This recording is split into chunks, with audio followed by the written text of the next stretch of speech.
Good morning, ladies and gentlemen. Welcome to today's webinar, Real-Time Daily Trading Ideas. 5 days, 5 traders. Today we will be speaking about trading ideas, strategies, market screenings, and we'll be answering your questions just like every single day of the week.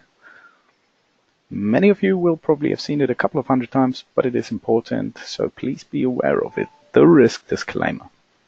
Trading with financial instruments offered by Admiral Markets carries a high level of risk, which is not suitable for all investors due to their complex nature. Before entering into client agreement or making a transaction, please make sure to read the terms and conditions of our service. If you are unexperienced with our products or trading in general, please get used to the trading environment by using a demo account. If you have any questions, just give us a call and we will be there to answer all of your questions. This is the schedule for the week. Today it's Dirk's turn. And many of you will probably know the reasoning as to why they're trading with us, but just as a quick reminder, we do offer best Forex spreads and indices spreads. All right. So I'm passing over the screen to Mr. Friczewsky. That's a complicated name. Just a second. All right. Yes, good morning, Alex. Yeah, that's probably as difficult as your name. I saw that one. Yeah. But that's the reason I simply call myself FX Dirk in the FX world, something like, for example, Twitter or Guidance. So that kind of shorting is probably easy to write. So anyway, let's start with a couple of topics. As you already know, a lot of fundamentals with me. Usually we will have a look at a couple of, let's say, political stories which have an effect on a couple of currency pairs. And you may already know that the topic number one from the last days and from yesterday is the nice name. It's called Brexit. So as you already know and possibly read the news, you simply read something about the so-called exit from Brexit, or let's say the soft exit, or whatever the hell might be happening in the future. But one thing for sure, the 31st of October right now is a new date to have a note. And probably Great Britain will be leaving sooner than this kind of a date, probably a couple of days or one day before the European elections take part. You never know what will be happening. The other side, there are some scenarios that they are already speaking about a so-called flex tension. So that would mean they would forward this kind of a leaving date into the next year. So a lot of surprises, a lot of possible surprises. And if you check that out in the chart, where is the EURGBP right now? Just opening a new window, maybe a long-term window, and just closing that one here, closing that stuff, and checking out what will be happening in the next days or weeks to come. You might be surprised. I'm opening a weekly chart, of course, just because this is some kind of a strategy chart stuff. And if you insert that kind of arrows or shapes, you might be just using that kind of rectangles and moving something around blue trading boxes, and simply doing that in direction parity, and simply doing that in direction of the 080, 087 stuff, just right here. And I'm doing that with two other boxes, like we see those in the direction of the current area, and another area slightly underneath in direction 080. So what I am up to with these blue trading boxes is simply the fact that we have a couple of possibilities or scenarios. And with the political scenarios, talking about a so-called Brexit without any negotiations, without any rules, we will have the so-called hard Brexit that would lead to a euro-pound rate in direction to parity, or let's say 95 to 1.0. So that is the case without any kind of a negotiation outcome. The current hovering around in direction of the 31st of October without anything happening might be the scenario where we are hovering around between the 085ers and 087 rates. Talking about a soft Brexit or something like a so-called Norway model, you may know that Norway is not the member of the European Union, but there are a couple of rules adopting. So it possibly is a scenario how the Brits could live with that. Let's see what will happen in the next month to come. That would be leading to, let's say, an appreciating pound in direction of the 080 or 79ers. And of course, a so-called no Brexit scenario, so a so-called, yeah, let's say, checking out of that all that Brexit EU Article 50 stuff, revoking that would be leading to a massive stronger pound in direction of the 087 fivers, or even more down the road where we came from. So that is just from the scenarios, just from that kind of side.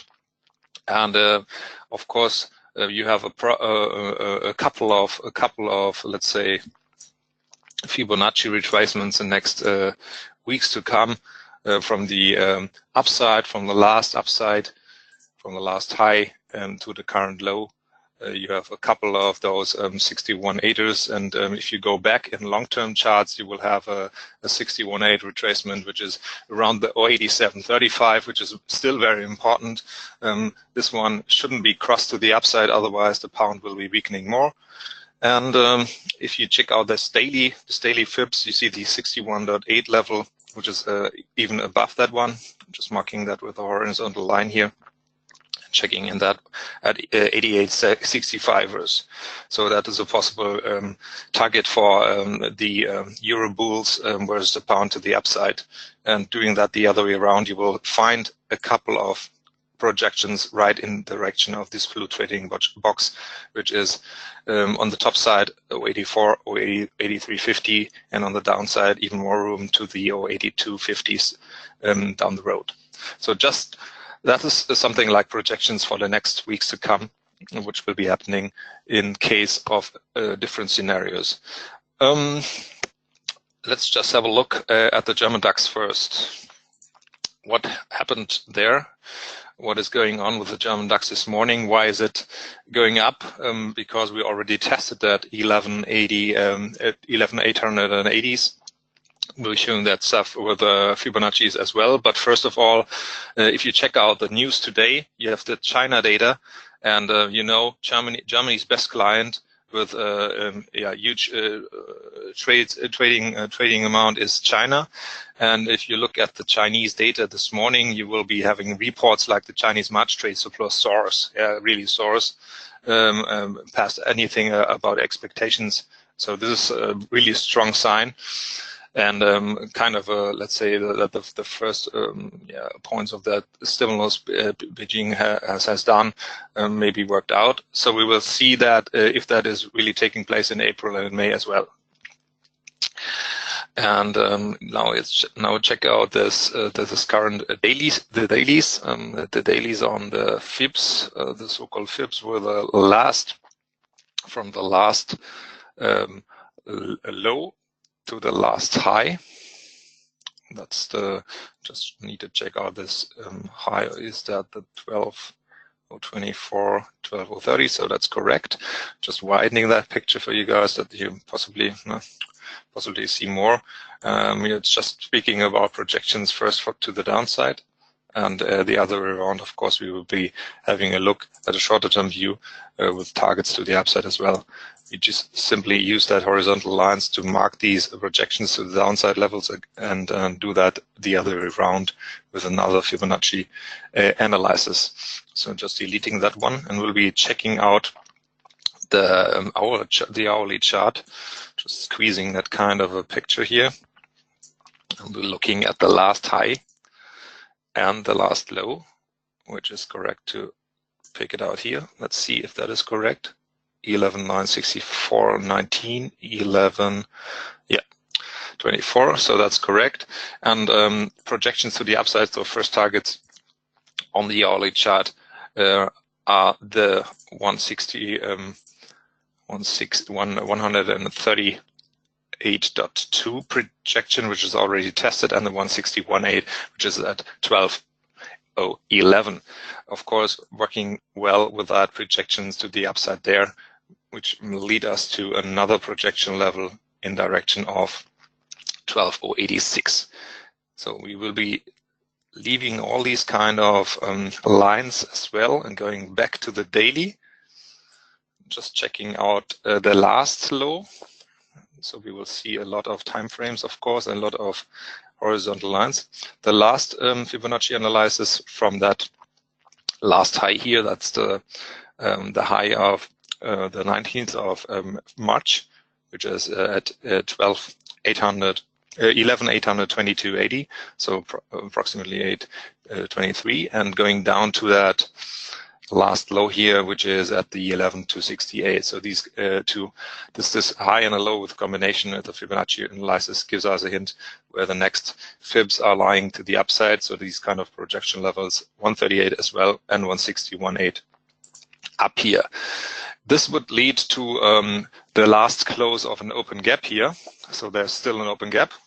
I talked about this open gap on the etc. level a lot of times here, and that's the time to show that board with a couple of resistances. First of all, there's the etc. open gap, which is still open from October 2018, and it will be closed at 12,103.55. So if you look at the fibs in the background, and if you look at these levels between a couple of time frames, so the projection levels between 138 and 161 projections are directly in combination with that kind of a etc. open gap. Talking about pivots as well, as you know, prepared this board for you with the resistances and supports and the EMAs. So you see there is already the way up to the road, already resistance 1 is being checked. And the next one is the resistance 2 level, which is at 12,032. So this might lead us to a conclusion, where is it possible, because we already missed that part, to rock up with the DAX. So we possibly have the next short zones. We will be having those between the 12,032 and that kind of a close of a gap. So before that 12,100 possibly won't touch the DAX right now. In case of that kind of a gap is almost stretched or is coming very close to that one, that might be a nice short setup in direction 12,105, for example, or 12,090s to have the first short position there. EMA's kind of meaningless right now, possibly having a little bit of weight to the downside when the DAX is turning around. Let's see if that is happening. All we need is a really good story to bring the DAX down again. You guys already know the story. The last days we got a couple of informations, and Mr. Trump as well tweeted and started with some European Union trade war topics. And so-called USA against European Union trade war is nothing far away. So it could be right around the corner if he likes to.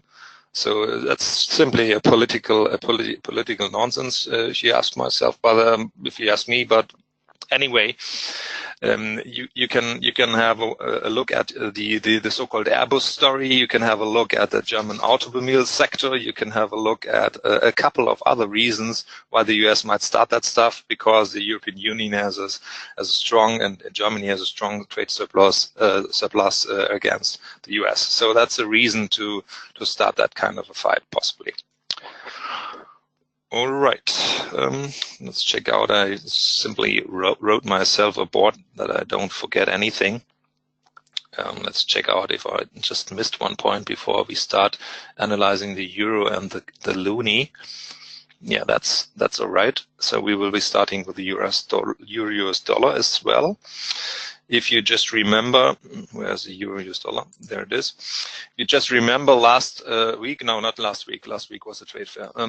So that was exactly the 29th of March, which was the last webinar right here with me. And I spoke about that euro-US dollar long. That was exactly the reason where I spoke about a possible long scenario, which I gave you a setup with a pending order at 111.95ers and checking out the next levels to the upside. And that was the reason We spoke about a possible bounce because the euro-US dollar made a higher low, and spoke about a possible target to the upside.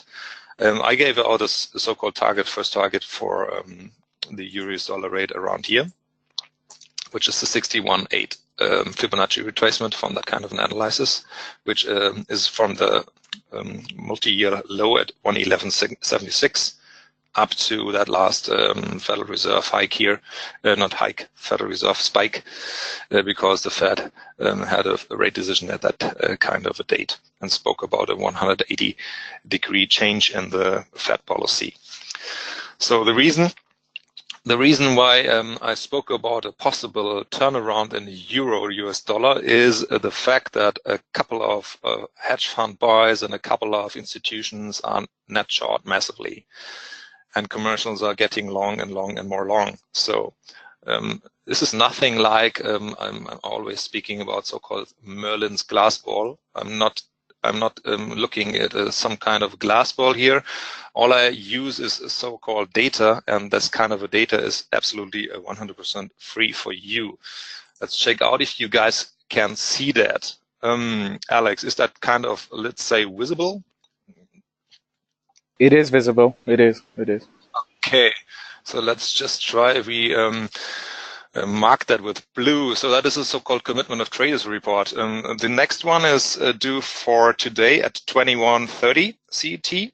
So you guys maybe watch the next one, so the brand new one tonight. That means if you check it out tonight, it has a date of the 12th of April from the publishing, but it's from always from Tuesday. So that means it has a date of the 9th of April. So that makes sense because this one is from 2nd of April. So you add 7 days, you add 9. And all you need to know about this kind of a board is on the left side, it shows you the currency, which is EURFX, as you can see right here. On the right side, you see the date. And the most important thing is the so-called positions. When you see contracts, one contract is 125K of euros, so that's a lot. And if you see all contracts together are 565,421. So now you have a look at that so-called non-commercial reporters on the long side, on the short side, and it's spreading. And if you see that one, you see long contracts, non-commercials are 141,594, and a really fat net short position still. The short one is at 249,246. So these guys, these boys, hedge funds, institutions are massively net short. And the thing is, if you look at the changes from the week before, they even added more shorts. So this is something like a contrarian indicator. The more net short they are, and the more it is running, the more weeks it is running that way, the more you could be convinced that you see a spike or let's say a short squeeze to the upside, or even a turnaround to the upside, which makes us, let's say, an interpretation for a turnaround is to have a look at the commercials. What are commercials? Commercials are guys like the big ones, treasuries from, let's say, Daimler, BMW, or from other really big companies. They all have treasuries, they all have people with really good knowledge and really good tools, and they are going into swaps, option stuff, and trying to hedge the currency risks. And just have a look where they are. Positions are more to the long side than to the short side, and they even added more to the long side, and they just lost something on the short side here. You see that 5,852 contracts. So that means in the long run, people from the industry, people from the knowledge or from that kind of those hedging boys are thinking about a little bit appreciating euro, so that the euro could be turning around in direction of 115, or even worse for them. Worse for them means the more the euro is going up, the more they have problems probably with competition. So that's why they are hedging that stuff, hedging that kind of currency risk. Looking at non-reportable positions, what's that? Well, that's us. It's me, it's you, it's everyone speculating, it's everyone being in the FX market and the spot market or wherever. and these boys, so us, they are not due for reporting, so they don't need to file anything at the US Commodities Futures Trading Commission. So that's a thing. Just another tool from many tools. It is not a 100% tool to give you guidance where a possible currency pair is heading to, but it's another possibility to maybe have a look at. And if you're a swing trader or have another approach of a longer term view, you might have a look at that every week. As I said, 21:30 CET. This one tonight is going to be brand new. You will find that stuff here as well at the Loonie, and that's where we have a look for a short-term view, just Swiss franc, Canadian dollar. Here we are.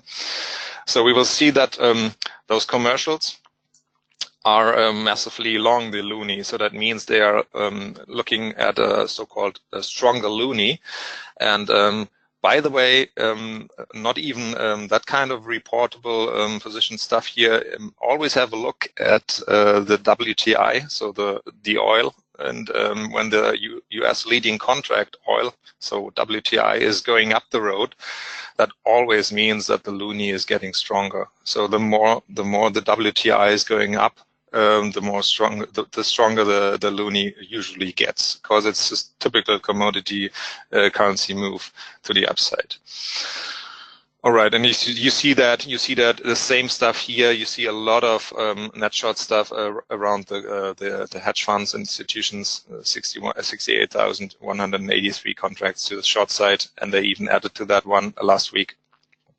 So that means that they are still more net short, and that is the same stuff, a possible contrarian move to the upside, just from the interpretation. Okay, enough from that COT report. You can have a look at that yourself. You can learn and to interpret that stuff as well. There are a couple of formats available at the site, and this is one long format for options and futures combined.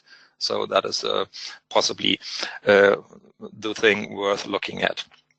Looking at the current technicals, we see the Euro-US dollar already touching the 50%. Just a reminder for everybody, the 50% is not a real Fibonacci retracement. This is a typical technical stuff, and the only kind of let's say interpretation is the 50 is simply the half of all the move you have an analysis from. So if you start from the low going up to the high, it's simply 50% of that move. So nothing worth saying about that. So possible more interpretations, more let's say more important levels are the 61.8 and that next one up the road here, 38.2. Just mark that. Next levels to come. We'll be seeing where we are heading to. That 38.2 is around 113.45 and 23.6 at 113.84. So that possibly next steps to the upside. All right, looking at the Loonie, because we spoke about the Loonie with the COT analysis as well. No, that's the old one. So that's the chart, the daily chart from 2 weeks ago I gave you. I draw that blue trading box around that 61.8 level right here, and still that one looks like it keeps on holding. So it's just something like a little of a technical ceiling we see right here. So right now it is quite stable, and the longer that kind of oil trade runs, the longer the Loonie is going to be stronger, as I said a couple of seconds or minutes before. And if you look at targets, at possible targets, you already see the targets, 38.2 levels, which is very close to that 132.90s, already tested a couple of times. Doing that analysis from the other way around, from the last low to the last high, you will see probably, just check out if that is correct. Yeah, looks like correct. You see a couple of projections to the downside here, in direction even to 128. The levels of the projections going to be marked with horizontal lines as well. And now you see that a projection level to the downside, so a stronger loonie could lead us into the next weeks and month into a direction of 128.25, so 128. So you may scratch your head, you may call it crazy, or you may call it self-fulfilling prophecy, or whatever you may call it. All these kind of technicals are used by a lot of bots, a lot of trading bots out there, and that's the reason they are probably working, not at 100%, but the more they are used, the more they are working. Because all these kinds of programs, they are just feeded by all these stuff like Fibonacci retracements, EMAs, and other technical stuff.